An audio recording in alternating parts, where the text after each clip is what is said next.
በአፋር ክልል በአሽከርካሪዎች ላይ የተፈጸመው አሰቃቂ ግድያና የፖሊስ ይቅርታ። በአርቲስት ቴዲ አፍሮ ዙሪያ የተናፈሰው ወሬና የፌዴራል ፖሊስ ማስተባበያ፣ እንዲሁም ዓለምን ስጋት ላይ የጣለው የፕሬዝዳንት ትራምፕ ከሞት መትረፍና የአሜሪካና ኢራን የጦር መሳሪያ ፍጥጫ። ለደሴ ሚዲያ ተከታዮቻችን ያዘጋጀናቸው የዛሬ አብይ ዜናዎች ናቸው። ዝርዝሩን አብረን እንከታተል። በአፋር ክልል በአሽከርካሪ ላይ የተፈጸመ አሰቃቂ ግድያ። በአፋር ክልል ኤርቢት ወረዳ በተለምዶ ሄርቶ ባህሪ ተብሎ በሚጠራው አካባቢ ሚያዝያ 12 ቀን 2018 ከጠዋቱ 2 ሰዓት ተኩል ገደማ በአንድ አሽከርካሪ ላይ አሰቃቂ ግድያ መፈጸሙን የአፋር ክልል ፖሊስ ዋና ጠቅላይ መምሪያ መግለጫ ሰጥቷል። አሽከርካሪው አቶ ጥጋቡ ለገሰ ተሰማ የሰሌዳ ቁጥር ኮድ 3 A35438 ኢቲ የሆነ ከባድ መኪና በመንዳት ከጅቡቲ ሰርዶ መንገድ ወደ መቀሌ በመጓዝ ላይ ሳሉ ሁለት የታጠቁ ግለሰቦች መኪናውን በማስቆም በከፈቱት ተኩስ የአሽከርካሪው ሕይወት እንዳልፍ አድርገዋል። ፖሊስ ወዲያውኑ በደረሰው ጥቆማ መሰረት የጸጥታ አካላት በቦታው ሲደርሱ አንደኛው ተጠርጣሪ በግራ እግሩ ላይ በጥይት ተመቶ ቁስለኛ ሆኖ ተገኝቷል። ሁለተኛው ተጠርጣሪ የፖሊስ ተሽከርካሪ ከርቀት በማየቱ ወደ ጫካ በመግባቱ ለጊዜው ቢሰወርም መንግስት የስራ ኃላፊዎችና የፖሊስ አባላት የቀረውን ተጠርጣሪ በቁጥጥር ስር ለማዋል አሁንም ድረስ በጫካ ውስጥ ግዳጅ ላይ ይገኛሉ። የአፋር ክልል ፖሊስ ከዚህ በፊት በክልላችን ባልተለመደ በዚህ አስነዋሪ ድርጊት ጥልቅ ሐዘን ተሰምቶታል በማለት በክልሉ ስም ይቅርታ ጠይቋል። ቁስለኛ ሆኖ የተያዘው ተጠርጣሪ በቁጥጥር ስር መሆኑን ገልጾ ቀሪውን ተጠርጣሪን በአጭር ጊዜ ውስጥ አድኖ ለሕግ ለማቅረብ ቃል ገብቷል። ስለ አርቲስት ቴዲ አፍሮ ከፌዴራል ፖሊስ የተሰጠ ማብራሪያ። አርቲስት ቴዎድሮስ ካሳሁን ቴዲ አፍሮ ላይ ጫና እየተደረገ መሆኑንና ስቱዲዮ መዘረፉን የሚገልጹ መረጃዎች በማህበራዊ ሚዲያ ሲሰራጩ ቢቆዩም የፌዴራል ፖሊስ ግን ጉዳዩን መሰረተ ቢስ ሲል አስተባብሏል። የፌዴራል ፖሊስ የወንጀል ምርመራ ኦፕሬሽን ዋና መምሪያ ኃላፊ ምክትል ኮሚሽነር ሙሊሳ አብዲሳ ለቲክቫህ ኢትዮጵያ እንደገለጹት ፖሊስ በአርቲስቱ ላይ የከፈተው ምንም አይነት ምርመራ የለም፣ ቀረበ ጥቆማ ላይ አርቲስቱ ላይ የተጣለ ክልከላ የለም ብለዋል። ምክትል ኮሚሽነር ሙሊሳ ዋና ነጥቦችን ሲያብራሩ ስቱዲዮ ተዘረፈ የተባለው ወሬ ፍጹም ውሸትና በሳይበር የሚናፈሱ የፈጠራ ወሬ ነው። ቴዲ አፍሮ የፖሊስ ተጠርጣሪ አለመሆኑና ቤቱ ሆኖ በሰላም እየኖረ ያለ ዜጋ መሆኑን ገልጸዋል።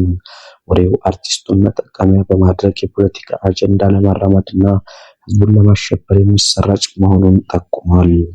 ፖሊስ ማንኛውም ዜጋ ወንጀል እስካልሰራ ድረስ በሐሳቡና በሙያው እንደሚጠየቅ ገልጾ ህዝቡ መሰል ያልተረጋገጡ የፈጠራ ወሬዎችን ከማመን እንዲጠነቀቅ አሳስቧል።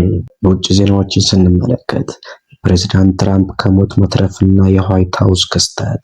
በዋይት ሃውስ የዘጋቢዎች የራት ግብዣ ላይ ተኩስ በመሰማቱ ምክንያት ፕሬዝዳንት ዶናልድ ትራምፕ እና ምክትል ፕሬዝዳንት ጄዲ ቫንስ አስቸኳይ ከመድረክ እንዲወጡ ተደርገዋል።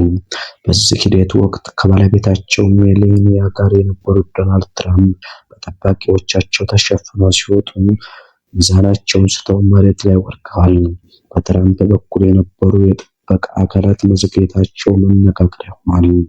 ትራምፕ በሰጡት መግለጫ አንድ የሴክሬት ሰርቪስ አባል በቅርብ ርቀት በጥይት ተመቶ የነበረ ቢሆንም የለበሰው ጥይት የማይበሳው መከላከያ ሕይወቱን ታደገው ገልጸዋል።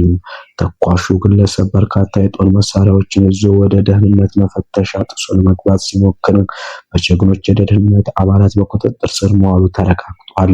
ግለሰቡ የካሊፎርኒያ ነዋሪና በጠና የታመመ ሰው መሆኑን ትራምፕ ተናግረዋል። ፕሬዝዳንቱ የጥቃት ሙከራው ከፔንሲልቫኒያው ክስተት ጋር በማያያዝ አሜሪካ ፖለቲካ ውስጥ ያለውን የጥቃት ሰንሰለት አሁንም አለመበጠሱና ከዚህ በፊት ታይቶ የማይታወቅ የደህንነት ጥበቃ እንደሚያስፈልግ አሳስቧል። አሜሪካና ኢራን የጦር መሳሪያ መመጣጠን ስጋት። በትራምፕና በኢራን መካከል ያለው የዲፕሎማሲያዊ ንግግር ሳይሳካ ቀርቷል።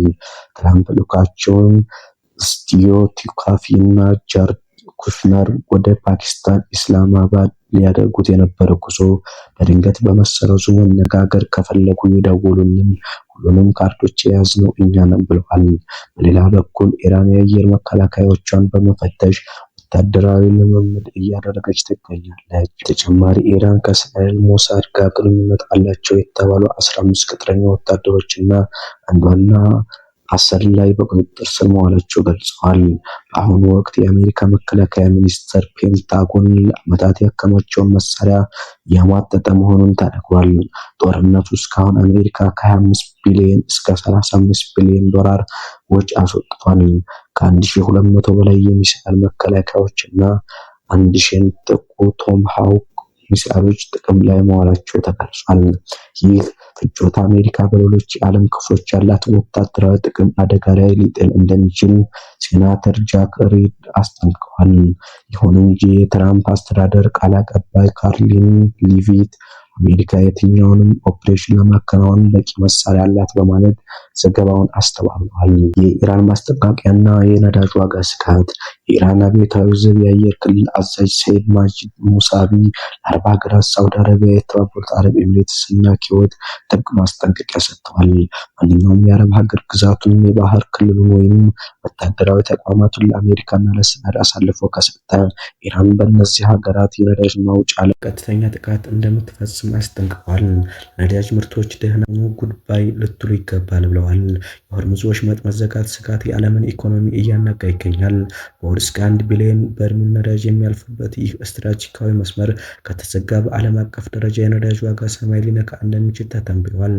በአሁኑ ወቅትም የእስያ፣ የአውሮፓና የአፍሪካ ሀገራት በነዳጅ እጥረት እየተፈተኑ ይገኛል። ለዛሬ ያዘጋጀንላችሁ ዜናዎች እነዚህን ይመስሉ ነበር። በሀገር ውስጥ የታዩ አሳዛኝ ግድያና በታዋቂ ሰዎች ስም የሚነገዱ የፈጠራ ወሬዎች ህብረተሰቡ ንቁ እንደሆነ የሚያሳስቡ ሲሆን፣ በውጭ ዓለም ደግሞ አሜሪካና የኢራን ፍጥጫ ዓለምን ወደ ከፍተኛ የኢኮኖሚ ቀውስ እየገፋት ይገኛል። ደሴ ሚዲያ እነዚህና ሌሎች ጉዳዮችን እየተከታተለ ለእናንተ ለታዳሚዎች የሚያቀርብ ይሆናል። አብራችሁን ስለቆያችሁ እናመሰግናለን። ቸር ሰንብቱ።